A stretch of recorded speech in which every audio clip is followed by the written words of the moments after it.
నమస్కారం, welcome to I dream. నేను విజిత. ప్రస్తుతం మనతో పాటు ఉన్నారు ఇస్కాన్ టెంపుల్ నుంచి ప్రణవానంద ప్రభుజీ గారు.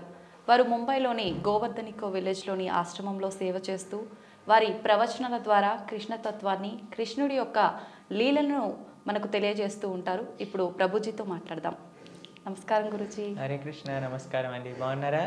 బాగున్నాను ప్రభుజీ, మీరు ఎలా ఉన్నారు? బాగున్నా. చాలా సంతోషంగా ఉంది ప్రభుజీ మీతో ఇలా కలవటం, మీతో మాట్లాడటం. ప్రభుజీ, కృష్ణతత్వం అంటుంటారు. అసలు కృష్ణతత్వం అంటే ఏంటి ప్రభుజీ? మీరు ప్రేమ గురించి విన్నారా?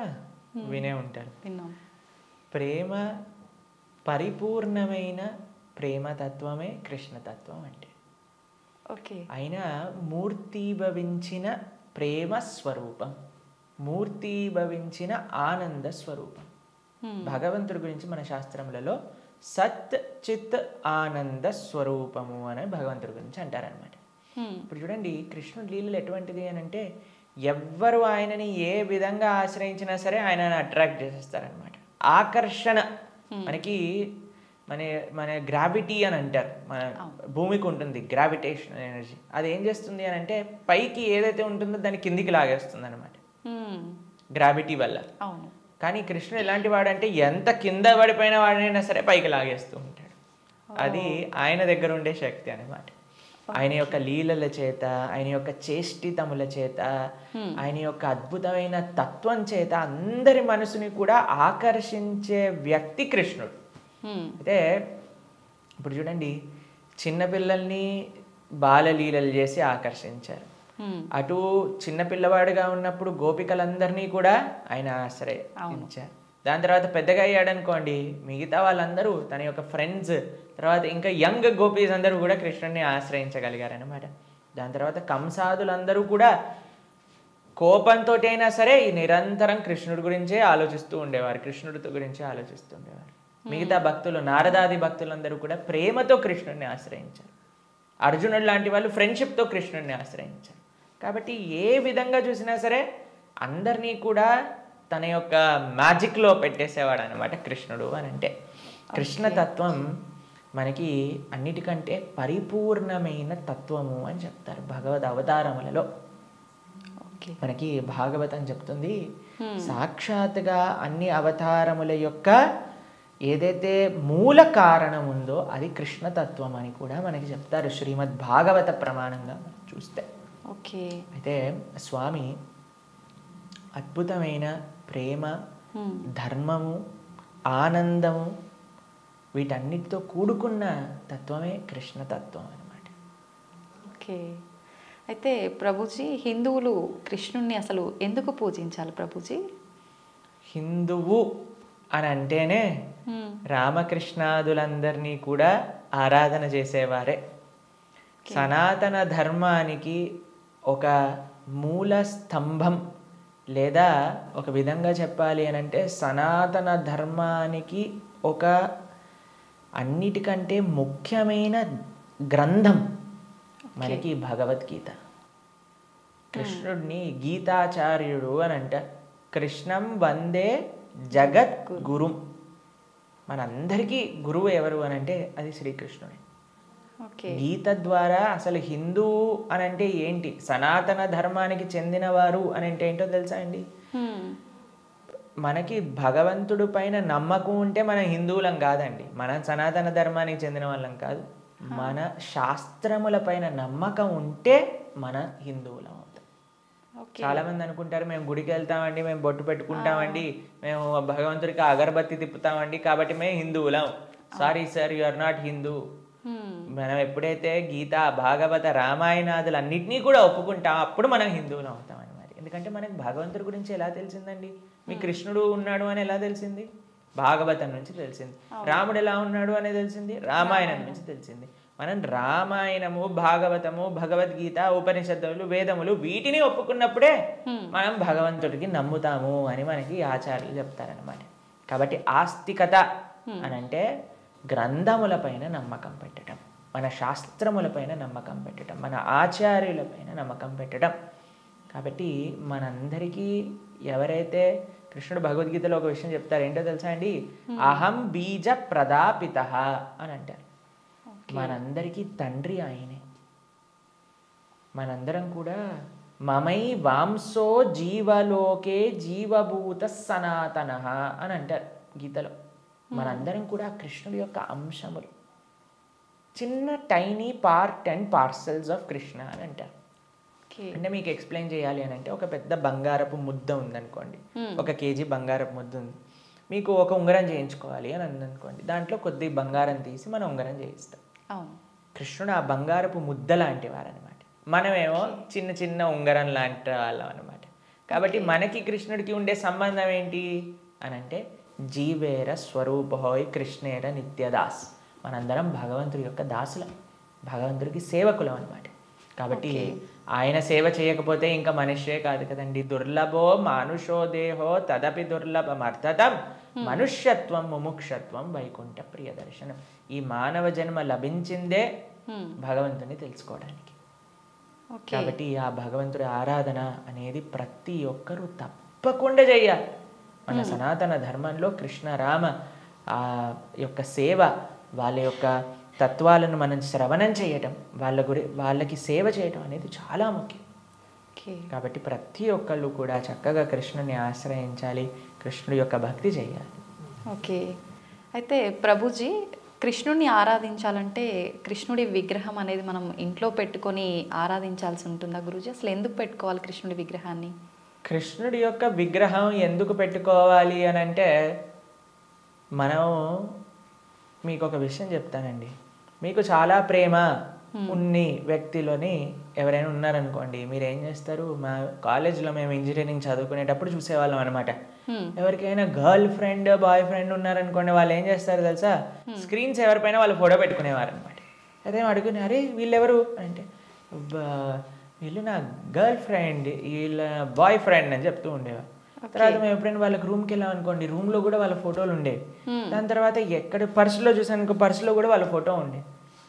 మనం ఎవరినైతే ప్రేమిస్తామో వాళ్ళ యొక్క చిహ్నాలతో మన అందరినీ నింపేసుకుంటూ ఉంటాం కదండి. అవును ప్రభుజీ. కాబట్టి మనం భగవంతుణ్ణి ప్రేమిస్తున్నాము అన్నప్పుడు భగవంతుడి యొక్క అవే మన దగ్గర ఉండాలన్నమాట. ఇప్పుడు చూడండి, మేము స్వామి ఆరాధకులం. మా స్క్రీన్ సేవర్లో చూడండి, మీకు కృష్ణుడు కనిపిస్తాడు, పార్థసారథి. ఇక్కడ లోపల తీసిన మా ఆచార్యులు కనిపిస్తారు. కాబట్టి ఎక్కడ ఉన్నా సరే కృష్ణుడితో మనం నింపేసుకుంటాం అనమాట. కృష్ణుడు మనకి ఎల్లప్పుడూ గుర్తుండాలి. చాలామంది అంటారు, ప్రభుజీ మాకు కృష్ణుడు గుర్తు రావాలి, రోజంతా మేము కృష్ణ స్మరణలో ఉండాలి అని అంటే, భగవంతుడి యొక్క నామం జపం చేయటం, భగవంతుడిని ఆరాధన చేయటం అనేది చాలా ముఖ్యం. ఓకే. కాబట్టి ప్రతి ఒక్కళ్ళు చాలామంది భయపడిపోతూ ఉంటారు, ప్రభుజీ ఇంట్లో విగ్రహం పెడితే ఆయనకి 3 పూట్ల నైవేద్యం పెట్టాలా అని అంటే, మరి స్వామి మనకి తినడానికి తిండి ఇచ్చింది, మీకు శరీరం ఇచ్చింది, పీల్చడానికి గాలి ఇచ్చింది, చూడడానికి కన్నులు ఇచ్చింది, శక్తినిచ్చింది, మనసునిచ్చిందేమో ఆయనకు పెట్టడానికి మనకి పెద్ద బాధ. ఆయన నుంచి అన్ని వాడుకోవడానికైతే అప్పుడేం అడగట్లేదు, ప్రభుజీ మేము ఇంత వాడేసుకుంటున్నాం కృష్ణుడి దగ్గర నుంచి అని ఎవరు అడగాల్సిన అవసరం లేదు. కానీ కృష్ణుడికి ఇచ్చేటప్పుడు మాత్రం 3 పూటలా పెట్టాలా అండి నైవేద్యము అని అడుగుతారు. నిజంగా అలా పెడితేనే కృష్ణ పరమాత్ముడు మనందరినీ అనుగ్రహిస్తాడా ప్రభుజీ? మీరు ఒక్క విషయం చెప్తానండి. మీ ఇంటికి ఒక గెస్ట్ని తీసుకొచ్చారు, ప్రభుజీ గెస్ట్కి 3 పూట్ల పెడితేనేనా అండి ఆయన పట్ల ప్రేమ ఉన్నట్టు? ఆయన ఉపవాసం ఉంటే నాకేముందండి, ఆయన వచ్చి అక్కడ ఉన్నాడు, ఆయనంతా ఆయన ఉంటాడు, ఆయనకి ఏదైనా ఆకలేస్తూ వండుకొని తినమనండి అని అంటారండి గెస్ట్ని ఎవరినైనా? లేదు ప్రభుజీ. రాగానే మీరు ఇప్పుడు నేను రాగానే నన్ను టీ తాగుతారా కాఫీ తాగుతారా అని అడిగారా? అవును ప్రభుజీ. మరి అడగకుండా పర్వాలేదులే ఈయన వచ్చాడు కదా, ఈయన ఇష్టం ఉన్నట్టు ఈయనని కూర్చొని ఈయననే మైక్ సెట్టింగ్ చేసుకొని ఈయననే షూటింగ్ చేసుకొని వెళ్ళిపోని ఇవ్వండి అంటారా? లేదు ప్రభుజీ. కాబట్టి మనం ప్రేమతో భగవంతుని పిలిచినప్పుడు, భగవంతుడు వచ్చినప్పుడు ఆయనకి సేవ చేసే బాధ్యత కదండి మనకి. అవును. ఆయనకేం కావాలని కాదు, కానీ మనకు ఆయన పట్ల ఉండే ప్రేమను వ్యక్త చేసుకోవడానికి మనం సేవ చేసుకోవాలి. ఇప్పుడు ఆయనకి రావాల్సిన అవసరం ఏముందండి? మీరు ఇందాక అన్నారు, ప్రభుజీ మీరు వచ్చినందుకు చాలా సంతోషమైంది అని. కాబట్టి మనలాంటి ఏదో చిన్న వ్యక్తి ఒకళ్ళ దగ్గరికి వెళ్తేనే మనం సంతోషపడుతున్నామే, అఖిలాండ కోటి బ్రహ్మాండ నాయకుడు మన ఇంటికి వచ్చాడు ఒక విగ్రహ రూపంలో మన సేవ స్వీకరించడానికి అని అంటే ఎంత ఆనందంతో మనం స్వామిని స్వీకరించాలి చెప్పండి, ఎంత విశేషంగా స్వామిని ప్రేమించాలి చెప్పండి. అవును ప్రభుజీ. మన ఇంట్లో భగవంతుడు అంటే ఒక వ్యక్తి, ఆయన మన దగ్గరికి వచ్చారు, మనం పిలిచి నమ్మకంతో వస్తే అక్కడ ఉంటాడు. కృష్ణ అనగానే స్వామి అక్కడ ఉన్నారు. ఇప్పుడు మనం ఏం చేస్తాం, భగవంతుడి యొక్క పూజ అంటే పెద్ద ఏదో వీళ్ళు అనుకుంటారు ఒక ఎక్స్ట్రా బాధ్యత మా తలపైన వేసేస్తారని. కాదండి, ఈజీ. ఇప్పుడు నేను వచ్చాక మీరేమన్నారు, రండి కూర్చోండి, నీళ్లు తాగుతారా, ఏదన్నా తీసుకుంటారా, అంతే భగవంతుడి ఆరాధన. స్వామి వచ్చావా, తర్వాత కూర్చోబెట్టడం, ఆసనం సమర్పణ చేయటం, తర్వాత అర్ఘ్య పాద్య ఆచమనీయాదులు ఇవ్వటం. తర్వాత మీరు ఇంటికి గెస్ట్ వచ్చారనుకోండి, అయ్యా వాష్రూమ్ యూస్ చేస్తారా, స్నానం చేసి రండి, ఫ్రెష్ అప్ అవ్వండి అంటారు కదా, స్వామికి స్నానం చేయించటం. దాని తర్వాత ఏం చేస్తారు, చక్కగా వస్త్రాలు ఇస్తారు, టవల్ ఇస్తారు, చూసుకోవడానికి వస్త్రాలు వేస్తారు. అయ్యా హాయిగా కూర్చోండి, మీకు భోజనం తయారు చేసి వచ్చాం, చక్కగా రండి, టిఫిన్ చేయండి, భోజనం చేయండి అని చెప్తాం. భగవంతుడికి నైవేద్యం పెట్టడం, అంతే పూజ అంటే. ఇంట్లో కంగారు పడిపోయి అయ్యా మా ఇంట్లో కృష్ణుని తెచ్చుకుంటే మేము ఏమేం చెయ్యాలి, మా సమయం అంతా పోతుందా. ఎంత చేశామని కృష్ణుడు చూడడు, ప్రేమతో చేశామా లేదా. పత్రం పుష్పం ఫలం తోయం యోమే భక్తా ప్రయచ్చతి. భక్తితో కానీ మనం పెడితే అది స్వామి తప్పకుండా స్వీకరిస్తారు. కానీ పెట్టాలి. చాలామంది విగ్రహాన్ని తెచ్చుకొని పూజ చేయాలన్నమాట. అలా ఉండకూడదు. మనం స్వామిని తెచ్చుకున్నప్పుడు మంచిగా ఆరాధన చేయాలి, ప్రేమతో పూజ చేయాలి. మా భక్తుల ఇంట్లలో మేము చూస్తామండి, ఎంత సుందరమైన శ్రీ విగ్రహాలంటే. ఫర్ ఎగ్జాంపుల్ మీకు ఒక విషయం చెప్తాను. మేము ఆదిలాబాద్ వెళ్తాం అప్పుడప్పుడు. అక్కడ గిరివర్ ప్రభు లక్ష్మీలీల మాతాజీ అని డివోటీస్ వాళ్ళ ఇంట్లో విగ్రహాలు ఉన్నాయి. వాళ్ళు ఎంత బాగా చేస్తారు, ప్రొద్దున పూట లేవంగానే స్వామికి చక్కగా వాళ్ళు ఉయ్యాల్లో పడుకోబెడతారనమాట రాత్రిపూట. అయితే పడుకునే ముందు ఏం చేస్తారు తెలుసా అండి, వాళ్ళు చక్కగా కాళ్ళు ఒత్తుతారు స్వామికి. కాళ్ళు ఒత్తి చేతులకి మాలిష్ చేసి తర్వాత పడుకోబెడతారు. అన్ని అలంకరణలు తీసేసి నైట్ డ్రెస్ వేసినట్టుగా పడుకోబెడతారు. పడుకొని ఇప్పుడు చలికాలం అనుకోండి, ఒక చక్కటి రజాయి షాల్ కూడా కలిపి పెడతారనమాట. ప్రొద్దున పూట లేస్తారు. లేపాక చిన్నపిల్లవాడిని ఎలా మనం కూర్చోబెట్టి ఆయనను రెడీ చేసి ఎలా అయితే చేస్తామో అలా కూర్చోబెట్టి స్వామికి అలంకరణ చేసి, పిల్లలందరూ వాళ్ళ ఇంట్లో 3 పిల్లలు ఉన్నారనమాట. 3 పిల్లలు వచ్చి భగవంతుడికి ఆరతి చేస్తారు. అమ్మ నాన్న అందరూ ఇంటిల్లిపాది భగవంతుడి యొక్క సేవ చేసుకుంటారు. మీకు ఒక విషయం చెప్తా, a family that praise together stays together. మనం అన్నీ చేస్తామండి. ఇంటిల్లిపాది అందరిని తీసుకొని సినిమాకి వెళ్ళొచ్చు, ఇంటిల్లిపాది అందరిని తీసుకొని హోటల్కి వెళ్ళొచ్చు, ఇంటిల్లిపాది అందరిని తీసుకొని పార్క్కి వెళ్ళొచ్చు. అయినా సరే మాకు ఫోన్ చేసి చెప్తున్నాను, ప్రభుజీ మా ఇంట్లో ఎవరు మమ్మల్ని అండర్స్టాండ్, పిల్లలు మాటినట్లేదు ప్రభుజీ, ఈయన గారు మాటినట్లేదు ప్రభుజీ, ఆవిడ మాటినట్లేదు ప్రభుజీ, తలనొప్పి వస్తుంది ప్రభుజీ. నేనంటే అమ్మ మీరు సినిమాకి తీసుకెళ్తున్నారు, సీరియల్ చూపిస్తున్నారు, పార్క్కి తీసుకెళ్తున్నారు, రెస్టారెంట్కి తీసుకెళ్తున్నారు, ఎప్పుడైనా మీరు నలుగురు కలిసి ఒకటేసారి భగవంతుడికి పూజ చేశారా? నలుగురు కలిసి నియమంగా ప్రతి వారం మేము గుడికి వెళ్తామండి, ప్రతి వారం మేము గోసేవ చేయడానికి వెళ్తామండి అని ఎవరైనా చేస్తున్నారా అంటే, లేదండి మా ఆయన గారు గుడికి రాదండి, నేను ఒక్కనే వెళ్తానండి, మా ఆవిడ గారు పూజ చేయరండి, నేను ఒక్కనే పూజ చేస్తానండి, మా పిల్లలు ఆడుకోవడానికి వెళ్తారు. ఏవైతే చేయకూడదో అన్ని నలుగురు కలిసి చేస్తున్నారు, ఏదైతే పని చేయాలో కలిసి చేయట్లేదు కదా. మేము అన్నాం వాళ్ళకి, ఒక నెల రోజులు కలిసి మీరు ఆలయానికి వెళ్ళండి, నెల రోజులు కలిసి గోశాలకు వెళ్ళి గోసేవ చేయండి, ఒక నెల రోజులు కలిసి ఒక 5 నిమిషాలైనా సరే భగవంతుడు ముందు ప్రార్థన చేయండి అంటే, నెల రోజుల తర్వాత మాకు ఫోన్ చేశారు. ఫోన్ చేసి ప్రభుజీ ఇప్పుడు మేము ఇంతకు ముందు కంటే చాలా ప్రశాంతంగా ఉన్నాం, ఇంతకు ముందు కంటే చాలా మార్పు మా జీవితాల్లో వచ్చింది. కాబట్టి మేమన్నా ఇలానే చేస్తూ ఉండండి, ఇంకా శాంతి మీ ఇంట్లో పెరుగుతుంది. కాబట్టి మనకు ఒక కామన్ పాయింట్ కావాలి. ఆ కామన్ పాయింట్ మంచి సెంటర్ అయి ఉండాలి, అది భగవంతుడు. భగవంతుని కేంద్రంగా పెట్టుకుంటే, ఇప్పుడు మన ఇంటికి కేంద్రం ఏంటండి, డైరెక్ట్గా ఇంట్లో నుంచి రాగానే ఫస్ట్ మహావిశ్వరూప దర్శనం, పెద్ద ఎల్సిడి స్క్రీన్ టీవీ కనిపిస్తుంది మనకి. అవును ప్రభుజీ. కాబట్టి టీవీ మనకి కేంద్రం అయిపోయింది. టీవీలో ఏం చూపిస్తారండి, ఆ చెత్త ఈ చెత్త తప్ప ఏం అవసరమైన విషయాలు ఏం చూపించరు, ఇలాంటి ప్రోగ్రాముల విషయం పక్కన పెడితే.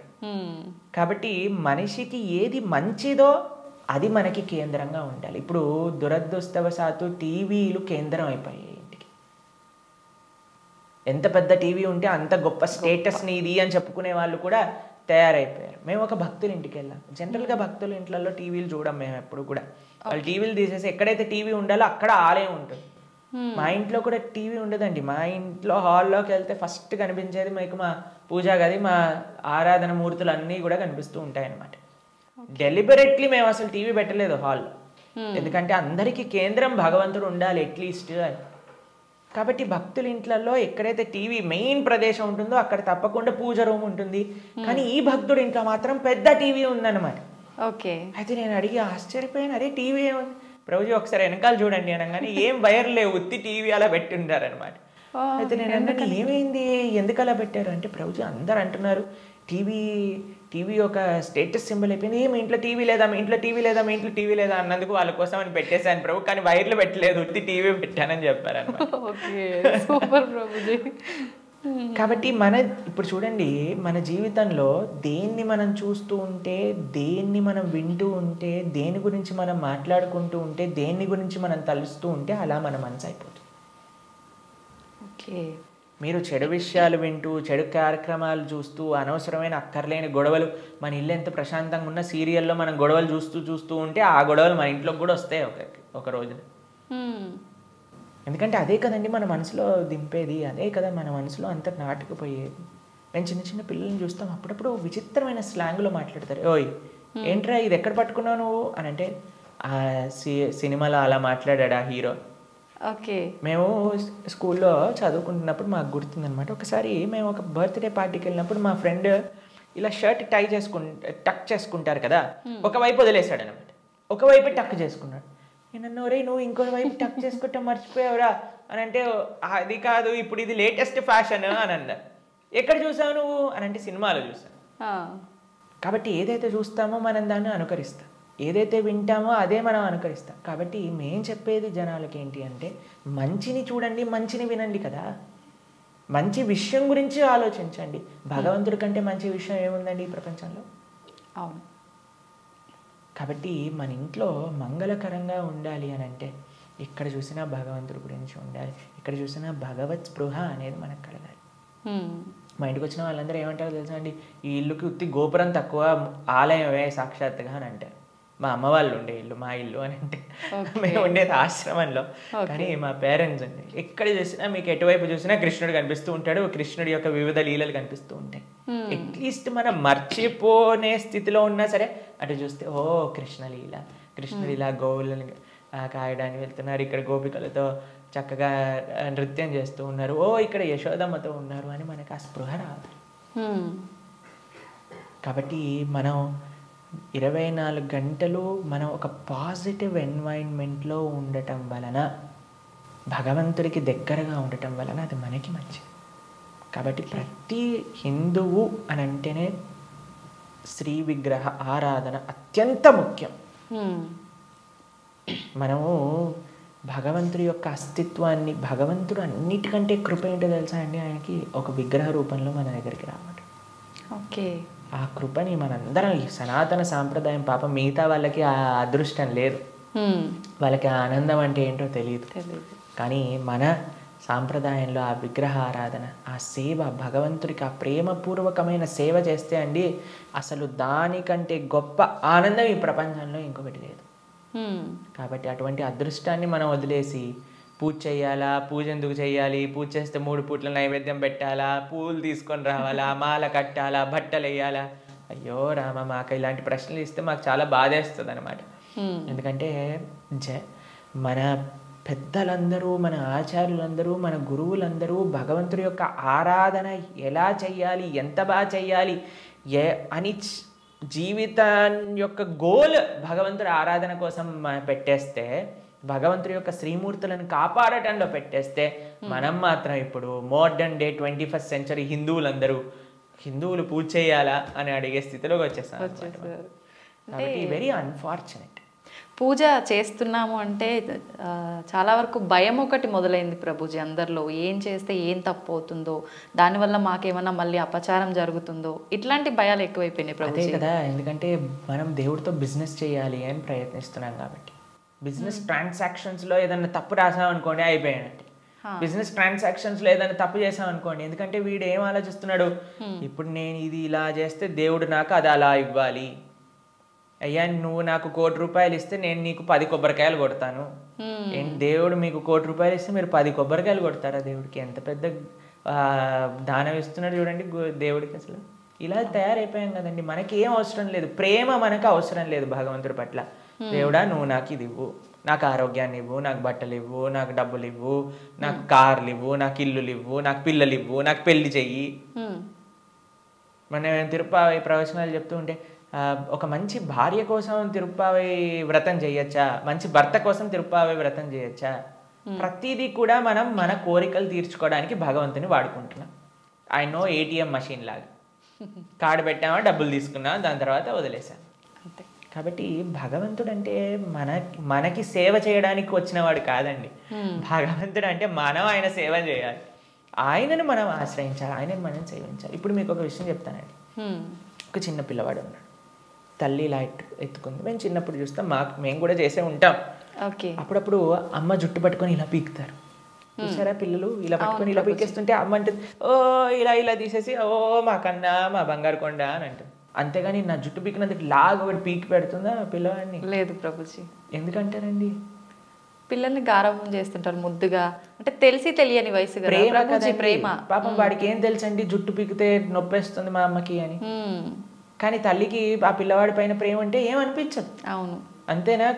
కొన్నిసార్లు పిల్లలు చూసారా మూత్రం పోసేస్తూ ఉంటారు, ఆ తాతగారు ఎత్తుకున్నప్పుడు అమ్మమ్మ ఎత్తుకున్నప్పుడు ఏమని అంటారా అండి? తీసి పిల్లవాడిని ఇలా పడేస్తారా పాట అని? ఇంకా హ్యాపీగా ఫీల్ అవుతారు. ఎంత ఒకళ్ళని చూసానమాట మేము, ఓ మా పిల్లవాడు మా మనవాడు మూత్రం పోసాడే అని ఎగిలిపోతున్నాడు ఆయన. ఎందుకు? ప్రేమ ఉంది కాబట్టి భగవంతుడు ప్రేమైకమూర్తి. అందుకే కృష్ణుడి గురించి ఏమన్నాం మనం? ప్రేమ స్వరూపం. ఆయనని మాత్రం మనకి తెలియగా, అయ్యా నా భక్తిమాన్, నాకు భక్తి లేదండి, నాకు మంత్రాలు తెలియదు, నాకు నీ పైన అంత ప్రేమ లేదు స్వామి, నాకు తెలిసింది మా గురువులు చెప్పిన విధంగా నీకు పూజ చేస్తున్నా, నువ్వే అన్నిటినీ కాపాడుకో, నువ్వే ఇది ఆరాధన పూర్తి చెయ్యి అని ప్రేమతో చేస్తే స్వామి ఎందుకు అలా చేయడండి? ఎలా చేసినా సరే స్వామి స్వీకరిస్తా. ప్రేమ ఉండాలంతే. కానీ మనకి ప్రేమ అవసరం లేదు, భగవంతుడు అవసరం లేదు. అయ్యా నువ్వు నాకు ఈ కోరిక తీర్చేసేయ్, ఇదే నాకు నీతో ఉండే సంబంధం, ఇంతే. కాబట్టి ఆధ్యాత్మికవేత్తలు కూడా చేసే అన్నిటికంటే పెద్ద పొరపాటు ఏంటంటే భగవంతుణ్ణి కేవలం భౌతిక కోరికల కోసం ఆశ్రయించాలి అని చెప్పటం అన్నిటికంటే పెద్ద అపరాధం. కాబట్టి ఎప్పుడూ అలా చేయకూడదు. స్వామిని ప్రేమతో ఒక తండ్రిలా, ఒక పిల్లవాడిలా, లేదా ఒక స్వామిలా మనం ఆరాధన చేయాలి. కాబట్టి దాంట్లో ఎప్పుడు తప్పు ఉండదండి.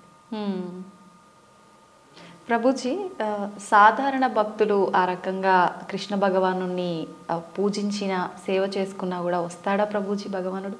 ప్రేమతో పిలిస్తే వస్తారు, ఎవరు పిలిచినా వస్తారు, ఎవ్వరు పిలిచినా ఆయన వస్తారు. వ్యాధశ్చాచరణం ధ్రువస్య వయః విద్యా గజేంద్రస్య కా కుబ్జాయాం కిము నామ రూపమధికం కిం తత్సుధామోదనం వంశక్కో విదురస్య యాదవపతేరుగ్రస్య కిం పౌరుషం భక్త్యా తుష్టతి నహి గుణైర్భక్తి ప్రియో మాధవ. ఒక 5 ఏళ్ల పిల్లవాడు ధ్రువుడు పిలిచాడు, రాలేదా అండి భగవంతుడు? ఒక ఏనుగు పిలిచింది, గజేంద్రుడు వచ్చాడా లేదా? ఒక కుబ్జ అనే ఒక కురూపి స్త్రీ పిలిచింది, స్వామి కృపనిచ్చేశాడు కదా. ఉగ్రసేన మహారాజు, సుధామ, ఆయన పాపం డబ్బులే లేవు. కృష్ణుడు ఏ కులాన్ని చూసో, లేదా జ్ఞానాన్ని చూసో, లేదా డబ్బుల్ని చూసో, అందాన్ని చూసో, వయస్సుని చూసో, యోగ్యతని చూసో రాడండి. భక్త్యా తుష్టతి నహి గుణైర్భక్తి ప్రియో మాధవ. కృష్ణుడున్నాడు, స్వామి పలుకుతాడు అనే నమ్మకంతో ఎవరైతే పిలుస్తారో, ఇప్పుడు ఎవరైనా ఆ శ్రీ భగవంతుడి యొక్క విగ్రహాన్ని చూసి ఇది బొమ్మ అనుకుంటే బొమ్మలానే ఉంటాడండి. ఇది మట్టితో చేశారా అంటే మట్టే ఉంటాడు. స్వామి ఉన్నాడు అని నమ్మితే ఎక్కడైనా భగవంతుడు ఉంటాడు. ఎవరైనా చెప్పారనుకోండి, అరే ఈ మట్టి విగ్రహంలో భగవంతుడు రావటం అపరాధం అని అంటే వాడికి భగవత్ తత్వం గురించే తెలియదు. మీకు ప్రేమ ఉందనుకోండి, ఎక్కడ పిలిచినా ఒక వ్యక్తి వస్తారు. అవునా కదా చెప్ప? అవును ప్రభుజీ. మేము ఒక ప్రోగ్రామ్కి వెళ్ళామండి. అయితే వాళ్ళు అన్నారు, ప్రభుజీ మా ఈ చిన్న ప్రోగ్రామ్కి వస్తారని మేము అనుకోలేదు ప్రభుజీ, కానీ పిలవంగానే మీరు వచ్చారు.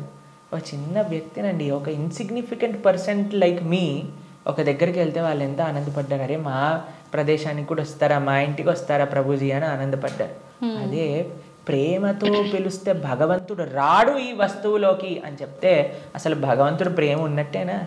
అసలు ఆయనకు భగవంతుడి గురించి తెలిసినట్టేనా? కాబట్టి ఎవరైతే విగ్రహారాధన దూషిస్తారో most unfortunate and most ignorant people in the entire creation. మా స్వామికి మనం అంటే ప్రేమ, మనందరం అంటే ప్రేమ, కాబట్టి మనం ఎక్కడికి పిలిచినా ఆయన వస్తారు. కాబట్టి ఆ ప్రేమ ఎవరు పిలుస్తారు అని కాదండి, ఎవ్వరు పిలిచినా సరే ప్రేమతో నమ్మకంతో కృష్ణుడు ఉన్నాడు. ద్రౌపదీదేవి పిలిచినప్పుడు రాలేదా అండి? ఏమైనా చూసుకున్నాడు ఆయన? యోగ్యతలు ఏం చూసుకోలేదే. ఎవ్వరు పిలిచినా ఆయన వస్తారు అన్నమాట. ఆయన రెడీగా ఉంటారు. ఆయన ఇలా ఉంటాడు, రెడీ టు జంప్ అన్నట్టుగా. ఎవరు పిలుస్తారు, ఎవరి దగ్గరికి వెళ్ళాలి అని. కానీ మనం ఏం చేస్తామండి, మన సంరక్షణ మనం చూస్తాం. అయ్యా నేను ఎలా నన్ను కాపాడుకోవాలి అని చూసుకుంటాం. కాబట్టి ఆయన హ్యాపీగా అక్కడ ఉంటారు. అయ్యా నాదేం బాధ్యత కాదు స్వామి, నీదే తండ్రి అని మనం చేతులు ఎత్తేసాం అనుకోండి, ఆయన మనల్ని కాపాడు. ఓకే ప్రభుజీ, కృష్ణ భగవానుని అవతార పరిసమాప్తి ఎలా జరిగింది ప్రభుజీ? భగవంతుడి యొక్క మీరు అడిగినట్టుగా కరెక్ట్ విషయం అడిగారు. అవతార పరిసమాప్తి ఇలా చెప్పాలి కృష్ణుడిని సంబోధించినప్పుడు, లేదా రాముడిని. ఏ భగవంతుడి యొక్క అవతారమైనా సరే భగవంతుడికి పుట్టుక ఉండదండి. జన్మ కర్మచమే దివ్యం. భగవంతుడు ఏం చెప్పారు? ఆయనది దివ్యమైన జన్మ. దాన్ని మనం అవతారము అని అంటాం. ఇప్పుడు మీరు ఎప్పుడైనా చెప్తారా, రోజు ప్రొద్దున పూట సూర్యుడు పుడతాడు, సాయంత్రం పూట చనిపోతాడు అని అంటారా? లేదు. ఏమంటాం మనం?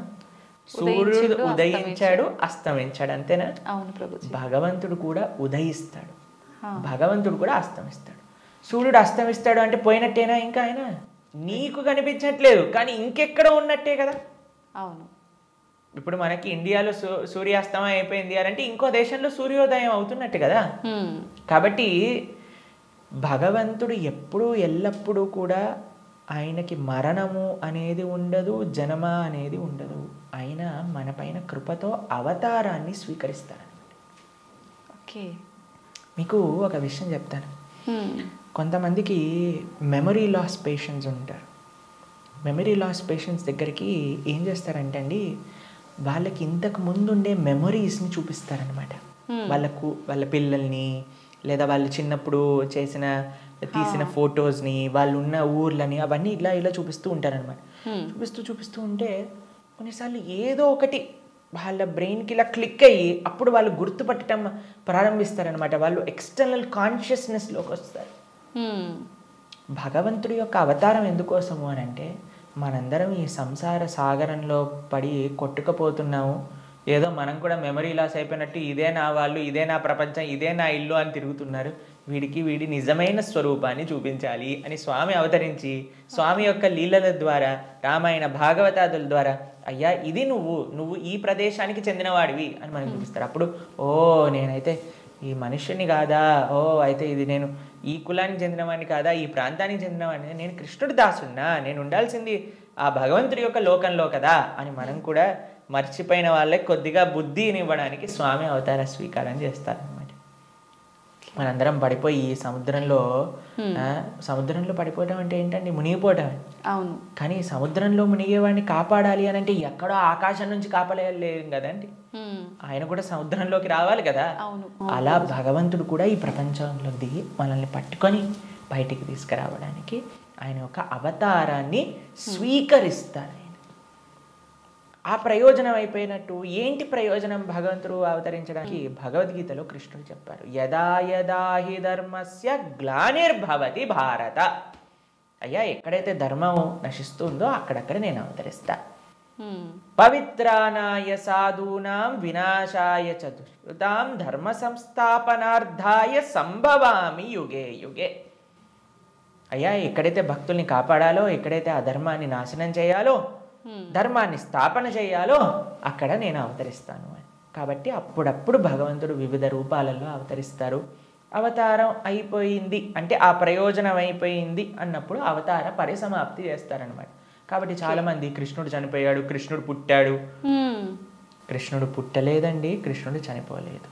కృష్ణుడు అవతరించారు, కృష్ణుడు అవతార పరిసమాప్తి చేశారు.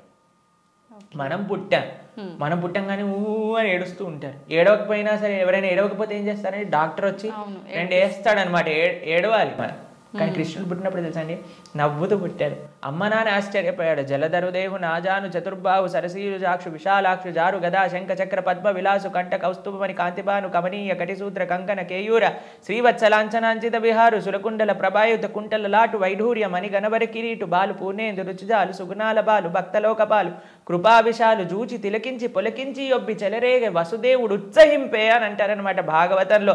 అంత ఆనందపడిపోయేవాడు కృష్ణుని చూశాక వసుదేవుడు పుట్టంగానే శంఖచక్ర గదా పద్మములు పట్టుకొని.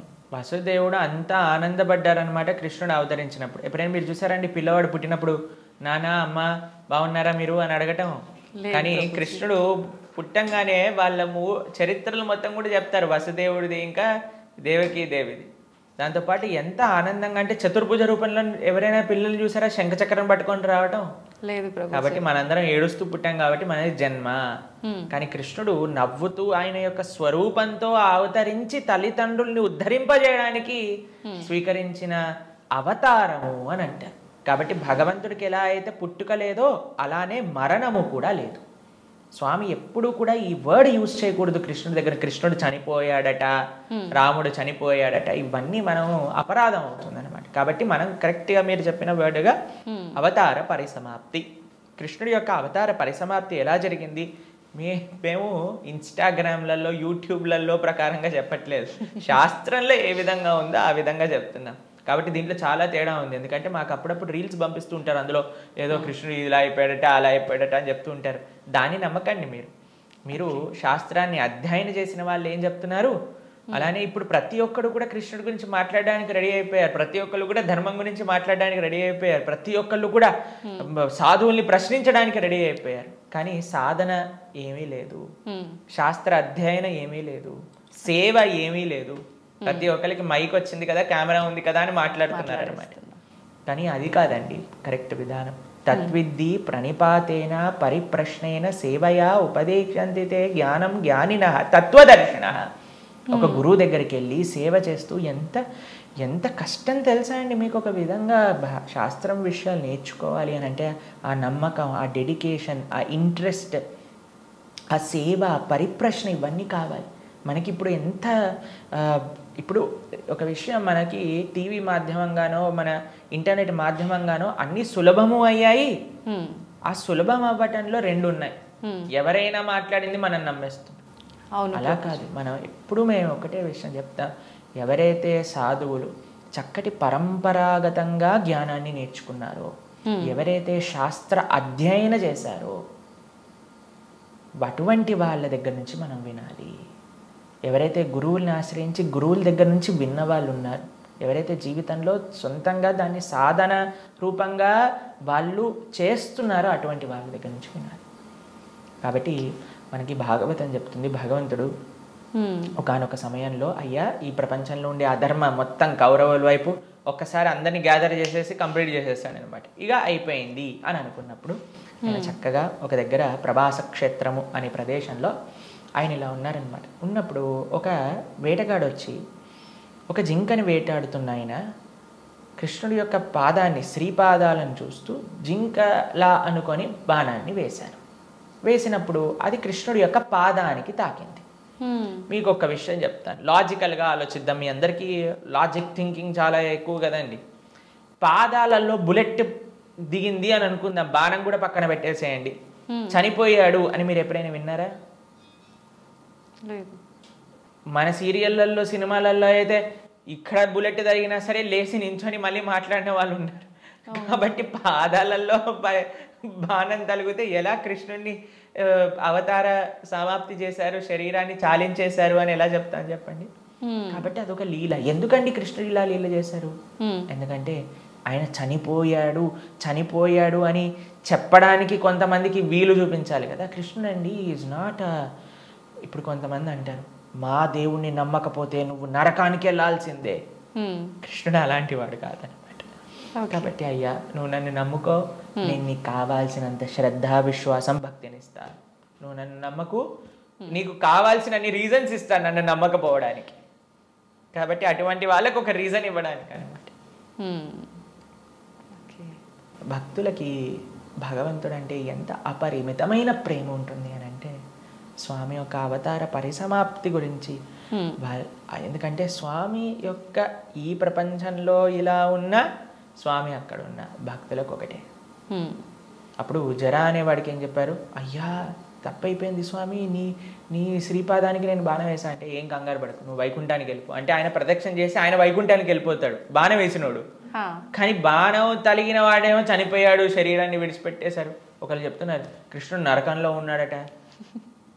ఏంటండి, బాణం వేసిన వాడిని వైకుంఠానికి పంపించి ఈయనెందుకు నరకానికి వెళ్తారు చెప్పండి. కాబట్టి భాగవతం ఏం చెప్తుంది అని అంటే ఆయన కృష్ణుడు అలానే నవ్వుతూ అందరూ దేవతలందరూ కూడా వాళ్ళ వాహనాలలో ఆకాశాన్ని మొత్తంలో కూర్చొని అయ్యా మా కోసం నువ్వు అవతరించావు, ఇంతమంది దుష్టుల్ని సంహరించావు అని పుష్పవృష్టి కురిపిస్తుండగా స్వశరీరంతో, అలాని శరీరం వదిలేసి కృష్ణుడు ఆత్మ వెళ్ళిపోయింది. కృష్ణుడికి ఆత్మ మనలాగా శరీరం వేరు వేరు కాదు, ఆయన సచ్చిదానంద స్వరూపం. మొత్తం ఆయనకి ఆత్మ వేరు, శరీరం వేరు, హార్ట్ వేరు అలా ఉండదండి. స్వామి ఒకటే ఒక అద్భుతమైన స్వరూపం అనమాట. ఆ స్వశరీరంతో ఆయన యొక్క నిత్యధామానికి వెళ్ళిపోయారు, శ్రీ వైకుంఠం గోలోకానికి ఆయన చేరుకున్నారనమాట. కాబట్టి ఆయన అవతరిస్తారు, అవతార పరిసమాప్తి చేస్తారు, అపియర్స్ అండ్ డిసపియర్స్. అది భగవతత్వం. ప్రభుజీ, కృష్ణ భక్తుల్ని ఏమంటారు గురూజీ, ఏమని పిలుస్తారు? భగవంతుణ్ణి ఆశ్రయించిన వాళ్ళని, కృష్ణుని విష్ణువుని ఆశ్రయించిన వాళ్ళని వైష్ణవులు అని పిలుస్తారనమాట. కాబట్టి మనకి చాలా మందికి తెలియదు పాపం. చాలా మంది అడుగుతుంటారు వైష్ణవులు అంటే ఏంటి ప్రభుజీ, ఏదైనా కులమా అని అడుగుతుంటారు. వైష్ణవులు అంటే కులం కాదండి, భగవంతుని విష్ణువుని ఆశ్రయించిన వాళ్ళు వైష్ణవులు. కాబట్టి కృష్ణ భక్తులను ఎక్స్క్లూజివ్గా భగవంతునే శరణాగతి చేసిన వాళ్ళని వైష్ణవులు, శరణాగతులు అని అంటారనమాట. ప్రపన్నులు అని అంటారు, ముముక్షువులు అని అంటారు. కాబట్టి మనం భగవంతుని ఆశ్రయించిన వాళ్ళని వైష్ణవులు, కృష్ణ భక్తులు అని మనం వ్యవహరిస్తూ ఉంటాం అనమాట. స్వామి నీవే తప్ప ఇతప్పరం బెరుగు అని స్వామినే ఆశ్రయించి జీవితాన్ని స్వామి కోసమే సమర్పణ చేసి గజేంద్రుడు ప్రార్థన చేశారు కదండి. ఆ విధంగా స్వామికి మాత్రమే స్వామి దివ్య శ్రీచరణాలకు శరణాగతి చేసిన వాళ్ళని వైష్ణవులు అని అంటారు. ఓకే. అయితే ప్రభుజీ, కృష్ణుని ఒక్కొక్కరు ఒక్కొక్క రకంగా పిలుచుకుంటారు. అసలు నిజంగా కృష్ణుని ఏమని పిలుస్తారు గురు? సాంకేత్యం పారిహాసం సోహం హేళనమేవ వా వైకుంఠనామగ్రహణం అశేషాకహరం విదుహు. అయ్యా ప్రభుజీ, మీరు మంటని ముట్టుకుంటే ఏమవుతుంది అని అంటే ఎవరు ఏ విధంగా మంటని ముట్టుకున్నా కాలుతుంది. అలానే కృష్ణుని ఎవరు ఏ విధంగా పిలిచినా సరే వాళ్ళకి ఫలితం వస్తుంది అనమాట. సాంకేత్యం పారిహాసం స్తోహం హేళనమేవ జోగ్గా చూడు హరే కృష్ణ వాడు వెళ్తున్నాడు అన్నా సరే, కృష్ణనామం అన్నాడా వాడికి ఆ ఫలితం దొరుకుతుంది అనమాట. వీళ్ళు హరే కృష్ణ వాళ్ళు పుస్తకాలు డిస్ట్రిబ్యూట్ చేస్తుంటారు రోడ్డు పైన అని కోపంగా అన్నా కృష్ణుడు అని చెప్పాను కదా, పని చేస్తుంది అనమాట.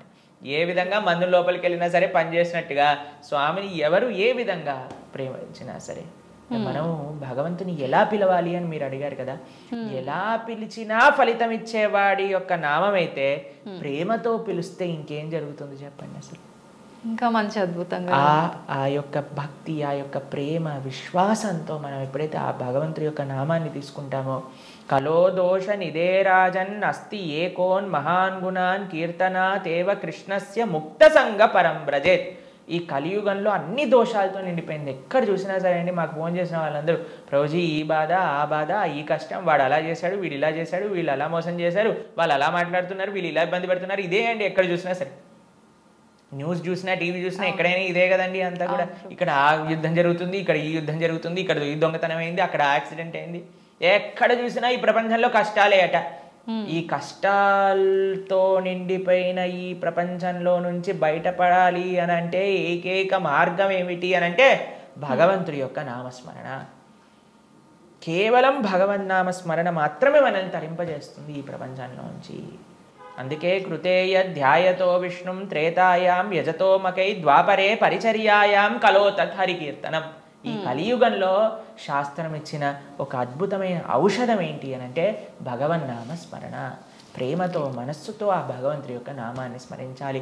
హరే కృష్ణ హరే కృష్ణ కృష్ణ కృష్ణ హరే హరే, హరే రామ రామ రామ హరే హరే. ఇది మహామంత్రం. అందుకే హరిర్నామ హరిర్నామ హరిర్నామైవ కేవలం కలోర్నాస్తైవ నాస్తైవ నాస్తైవ గతిరన్యద అని చెప్పారనమాట శాస్త్రంలో. ఆ భగవంతుడి యొక్క నామస్మరణ తప్ప ఈ కలియుగంలో ఇంకొక మార్గం లేదు తరించడానికి అని కూడా మన శాస్త్రం చెప్తుంది. కాబట్టి ప్రేమతో, భక్తితో, శ్రద్ధతో, విశ్వాసంతో, నమ్మకంతో మనం భగవంతుడి యొక్క నామస్మరణ చేయాలి. ఓకే. అయితే ప్రభుజీ కృష్ణుడి విగ్రహం పెట్టుకుంటుంటారు చాలామంది. అసలు ఎందుకు పెట్టాలి గురూజీ కృష్ణుడి విగ్రహాన్ని? ఇందాక మనం మాట్లాడుకున్నట్టుగా మనకి ఏ వ్యక్తి పైన అయితే ప్రేమ ఉంటుందో ఆ వ్యక్తి యొక్క స్వరూపం మన దగ్గర ఉంటుంది. కాబట్టి మన యొక్క స్వరూపమే భగవంతుడి యొక్క దాసులు. కాబట్టి భగవంతుడిని ఆరాధన చేయాలి. మనం చాలామంది చేసే తప్పు ఏంటంటే స్వామి లేకుండా అమ్మని, అమ్మ లేకుండా స్వామిని ఆరాధన చేస్తూ ఉంటారు. అలా కాదు, మనం రాధాకృష్ణుని ఇరువురిని ఆరాధన చేయాలి. మీరు ఇంట్లో శ్రీ విగ్రహాలను పెట్టుకుంటున్నారు అని అంటే ఆరాధన కూడా తప్పకుండా చేయాలి. భగవంతుడికి నైవేద్యం పెట్టడం, ఆరతి ఇవ్వటం, ఉత్సవాలు జరపటం, అభిషేకాలు చేయటం, వీటన్నింటినీ కూడా చక్కగా చేసుకోవాలి. ఇది ప్రియారిటీగా చేసుకోవాలి. ఇది చేసుకుంటే మీ జీవితంలో ఆనందం వస్తుందండి. మిగతాది ఏది చేసినా ఆనందం రాదు. కాబట్టి మనం ప్రణవానంద దాస్ అనే యూట్యూబ్ ఛానల్లో మనకి సదాచారం కోర్సులో మనం ఎలా భగవంతుడి యొక్క ఆరాధన చేయాలి అని చెప్పి ఉన్నాం. దాన్ని తప్పకుండా శ్రవణం చేయండి. అలానే భగవంతుడి యొక్క శ్రీ విగ్రహాలు మీరు తీసుకునే ముందు మనం సంపూర్ణ భాగవతాన్ని చెప్పుకున్నాం.